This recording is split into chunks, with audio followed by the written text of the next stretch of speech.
আর যদি এলাকার যে গরিবরা তারা যদি মনে করে আমরা তো এই দিন তো হাঁস মুরগি জবাই করা নিষেধ, এই 3 দিন মনে থাকবে তো, কোরবানির 3 দিন কি নিষেধ, কথা কন না কেন? হাঁস মুরগি কোনো পাখি জবাই করা নিষিদ্ধ, মাজুসিদের কাজ। মান তাশাব্বাহা বিকওমিন ফাহুয়া মিনহুম। হুজুর সাল্লাল্লাহু আলাইহি ওয়াসাল্লাম এক কথায় বলেছেন, নবীজি পাক সাল্লাল্লাহু তাআলা আলাইহি ওয়াসাল্লাম বলেছেন, যে ব্যক্তি কাফের মুশরিকের তর্জ তরিকা মোতাবেক চলে তাদের সাথে হাসর করে তাদের সাথে তাদের জাহান্নাম দেওয়া হবে। নাউজুবিল্লাহ বলেন। এই সময় কোরবানি করি আমরা প্রাণী, আর মজুসি এবং যারা মুশরিক তারা আমাদের উপরে ভিত্তি করে আমাদের সাথে মানে ভেংসি কাটতে গিয়ে পাখি জবাই করে, মুরগি, হাঁস, কবুতর জবাই করে। কথা কি বুঝতে পেরেছেন? এই দিন কোরবানি করতে, কোরবানির এই কয়দিন শুধুমাত্র পশু জবাই হবে, কোনো পাখি জবাই হবে না। এখন আপনি যদি মনে করেন যে আমি পাখি গোশত খাবো, তাহলে এই 3 দিন আগে পাখি জবাই করে সেই গোশত আপনাকে ফ্রিজিং করে রাখতে হবে, নয়তো বা রান্না করে রাখতে হবে, তবে না ওই দিন খাইতে পারবেন। ওই দিন পাখির গোশত খাওয়া নিষেধ নয়, ওই 3 দিন পাখি জবাই করা নিষেধ। মনে থাকবে বাবাজি? কথা বলে না কেন? মনে থাকবে তো? ভুল বুঝবেন না আবার। এরপরেও আরেকটা বিষয়, আপনারা এক এলাকায় 50 জন গরিব মানুষ আছেন যাদের কোরবানি ওয়াজিব হয়নি। কথা বুঝতে পেরেছেন?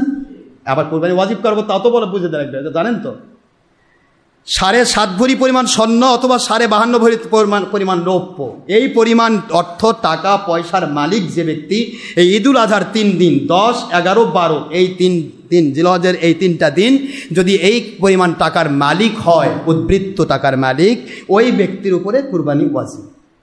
কথা কি বুঝে আসে? আমার কথা বুঝে আসেনি বোধ হয় না? এছাড়া তার উপর কুরবানি ওয়াজিব নয়, তারপর কুরবানি ওয়াজিব নয়। এখন কুরবানি যদি ওয়াজিব না হয় তাহলে তারা গরু বকরি তো জব করতে পারতেছে না, যেহেতু টাকা নেই। এলাকার গরিব মানুষ খুব বেশি, আপনারা 20 জন লোক মিলে একত্রিত হন, একটা ছাগল কিনেন 10,000 টাকা দিয়ে। 20 জনে 10,000 টাকা, কয় টাকা দেওয়া লাগবে? 500 করে। কথা কয় নাকি? কয় করে? যেহেতু আপনার উপর কোরবানি ওয়াজিব নয়, আবার ওয়াজিব যাদের তাদের কিন্তু হবে না। ওয়াজিব যাদের তাদের কিন্তু বকরি একটা পক্ষ থেকে একজনই দিতে হবে, এটা মনে রাখেন। ছাগল একজনের পক্ষ থেকে কয়টা? আর গরু হলে একজনের পক্ষ থেকে 7 ভাগ, এক গরুতে 7 জন দিতে পারবে। কথা বুঝতে পেরেছেন? কিন্তু আপনাদের উপর যদি ওয়াজিব না হয়, কোরবানি যদি ওয়াজিব না হয়, তাহলে আপনি 100 জন মিলেও যদি একটা বকরি জবাই করেন তবুও জায়েজ রয়েছে। কোরবানি তো আপনার পক্ষ থেকে দিচ্ছেন না, নবীজির পক্ষে। কথা কয় না কেন? কি বলেন না কেন? কোরবানি কার পক্ষ থেকে? নবীজির পক্ষ থেকে দিয়ে দেন। 100 জন গরিব মানুষ একত্রিত হলেন, সেটা গরু পারেন, বকরি পারেন, 100 গরিব মানুষ একত্রিত হলেন, একটা কোরবানি কিনলেন আল্লাহর নামে। নবীজি পাক সাল্লাল্লাহু আলাইহি ওয়াসাল্লাম ওনার পক্ষ থেকে কোরবানি দিন, পুরা গোস্তটা আমার নবীর উম্মত, রাজাও হতে পারে, বাচ্চাও হতে পারে, ফকিরও হতে পারে, ডাক্তার ইঞ্জিনিয়ার হতে পারে, ভিআইপি হতে পারে, অথবা ফকির মিসকিনও হতে পারে, যেই আমার নবীর উম্মত তিনিই এই গোস্ত খেতে পারবেন। জোরে বলুন সুবহানাল্লাহ। সুতরাং কোরবানি আপনি করবেন আল্লাহর হাবিব সাল্লাল্লাহু আলাইহি ওয়াসাল্লাম ওনার পক্ষ থেকে আল্লাহর নামে, আর গোস্তগুলি আপনারা 50 জন 100 জন পেটে বন্টন করে সমানভাবে নেবেন। গোস্ত মুরগিও জব করা লাগলো না, বাড়িতে গোস্ত ফ্রি হলো না, গোস্ত থাকলো। পাশাপাশি এলাকার যারা ধনী মানুষ তারা তো, আপনি যেহেতু কোরবানি করেননি, যেহেতু আপনার কোরবানি ওয়াজিব নয়, তা আপনাকে খুঁজে গোস্ত দেওয়া তাদের জন্য একটা দায়িত্ব। সুবহানাল্লাহ জোরে কোন। এলাকাবাসী মনে রাখবেন, নবীর পক্ষ থেকে কোনো গরিব কুরবানি দিচ্ছে বলে মনে করবে না তাকে গোস্ত দেওয়া লাগবে না, আপনি আল্লাহর কাছে ধরা খাবেন। অফি আমওয়ালিহিম হাক্কুল লিসাইলি ওয়াল মাহরুম। আমার আল্লাহ পাক এটা ওয়াজিব করে দিয়েছেন, প্রত্যেকটা বঞ্চিত মানুষের অধিকার আছে তার প্রতিবেশী ধনীদের কাছে। জোরে বলুন সুবহানাল্লাহ। সুতরাং কোরবানির দিন আপনি কোরবানি গোস্ত খাবেন আর মনে মনে ভাববেন যে অমুকেরা তো 10 জন মিলে তো 20 জন মিলে তো একটা ছাগল দিছেই, ওরা তো কোরবানি দিয়েছেই, অধিকার দেওয়ার দরকার নেই। ফাঁকিবাজি হয়ে যাবে বাবা, কিয়ামতের দিন ধরা খেয়ে যাবেন। ওদেরকে আপনি বাছাই করে করে দিতে হবে, কারণ ওরা নিজের পক্ষ থেকে কুরবানি দেয়নি। ওদের উপর ওয়াজিব হলে ওরা একটা 20 জন মিলে দিত না। কথা করছেন না কেন? একটা বকরি একজনের পক্ষ থেকে দিতে হবে, এটাই শরীয়ত। একটা গরু 7 জনের পক্ষ থেকে দেওয়া যায় বা একাই দেওয়া যাবে, এটা শরীয়ত। কিন্তু যখন একটা ছাগল 10 জন মিলে দিচ্ছে, তখন বুঝতে হবে তারা নিজেদের উপর কোরবানি ওয়াজিব নয়, তারা কোরবানি নবীর পক্ষ থেকে দিচ্ছে, নবীজি সাল্লাল্লাহু আলাইহি ওয়াসাল্লাম ওনার পক্ষ থেকে দিচ্ছে। তারা গরিব দরিদ্র, তারা আপনার ওয়াজিব কুরবানির একটা অংশ পাওয়ার অধিকার রাখবে। সুবহানাল্লাহ বলেন। এরা যেন ফাঁকিবাজি না হয়, এইভাবে আপনার কুরবানি দিতে পারবেন। নিজ এলাকায় গরু জবাই করবেন, গরু জবাই নিজেরা 50 জন গরিব বা 100 জন গরিব একত্রিত হলেন, একটা গরু 50,000 টাকা দিয়ে কিনলেন। 50,000 টাকা গরু 100 জন মিলে দিলে কয়টা লাগে? 500 টাকা দিয়ে 100 জন মিলে একটা গরু কিনলেন। কারো পক্ষ থেকে নয়, আমার আখেরি নবীর পক্ষ থেকে, আল্লাহর নামে। যেহেতু আপনাদের উপর কোরবানি ওয়াজিব নয়, কথা কি বুঝতে পেরেছেন?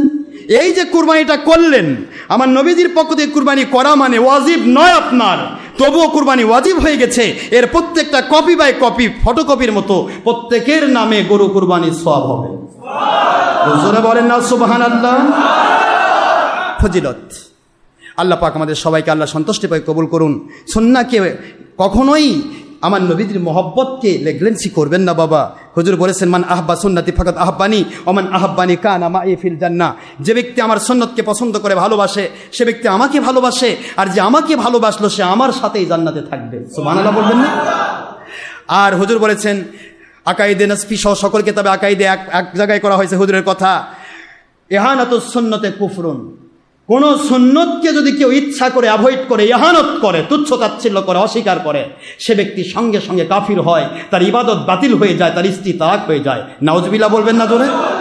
আর স্ত্রী তালাক হয়ে গেল তো বুঝলোই না, যত সন্তান হলো সব খালি ভালো সন্তান। আল্লাহ বোঝার তৌফিক দান করুন। আমরা যেন সুন্নতকে অবজ্ঞা না করি। মানতে পারেন আলহামদুলিল্লাহ, না মানতে পারলে আপনাকে জুলুম নাই, কিন্তু কোনো সুন্নতকে অস্বীকার করা, ইহানত করা যাবে না, এটা যেন মনে থাকে। হযরত আব্দুল্লাহ ইবনে ওমর রাদিয়াল্লাহু তাআলা একটা হাদিস এসেছে, আব্দুল্লাহ ইবনে ওমর রাদিয়াল্লাহু তাআলা তিনি যাচ্ছেন রাস্তা দিয়ে, তখন তো সাহাবীর যুগ, কথা বুঝতেছেন আপনারা?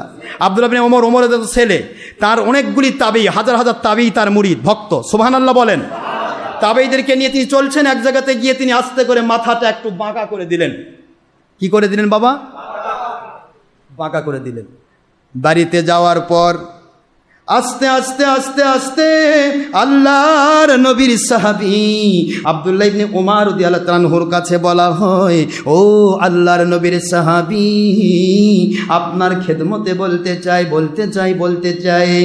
আমরা তো এমন একটি জায়গায় মাথা আপনাকে ডানে অথবা বামে বাঁকা করে দেওয়া দেখলাম হুজুর, বুঝলাম না এর মধ্যে ফজিলত কি, এর মধ্যে কারণ কি, জানতে পারলে আমরাও করতে পারতাম।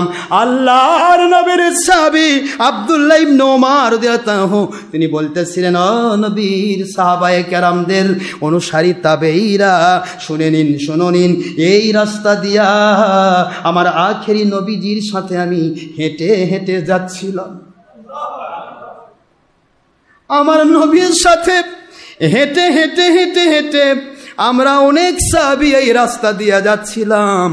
তখন এখানে একটা বাবলা গাছ, মতান্তরে একটা নিমের গাছ, বাবলা গাছের একটা ডালা এই দিকে হেলে পড়েছিল। ওই বাবলা গাছের ডালা থেকে নিজের মাথাকে রক্ষা করার জন্য আল্লাহর বন্ধু তার মাথাটা ডান দিকে বাঁকা করে দিয়েছিলেন। আজকে ওই গাছ নেই, আজকে ওই বাবলা গাছ নেই, ক্লিয়ার রাস্তা, কিন্তু আমার নবীর কথা মনে পড়ে গেল।